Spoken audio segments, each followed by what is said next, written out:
Here at Excel Machinery, we want everyone to excel in their job. To crush your project successfully, safety is our #1 priority. Maybe you already know this, or maybe this is a refresher, but working in enclosed areas is much more dangerous than doing your job in the outside world. Air just doesn't move around the same way in vaults, tanks, pits, trenches, and manholes. With less airflow, you're at risk for certain atmospheric hazards, including flammable, combustible, or explosive agents and toxic contaminants that pose immediate health risks. Noises tend to amplify inside cramped spaces, which can cause bad hearing damage.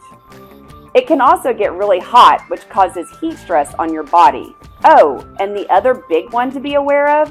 You can become engulfed by uncontrollable liquids, sludge, fine solids, and whatever else might swallow you up. Feeling claustrophobic yet? Pay attention to these tips to stay safe in partially or fully enclosed areas. Always conduct a hazard assessment before anybody goes in.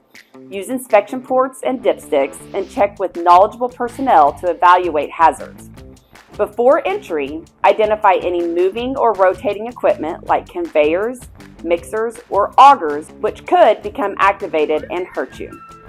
The area should be properly purged or ventilated as much as possible, but you still need to have a plan in place to control any hazards if something goes wrong. If you still aren't sure about a project or your safety, ask your supervisor about their confined space program and plan. It should outline specific testing and rescue procedures. I hope this was a good refresher and encourages you to keep your safety in mind when entering confined spaces.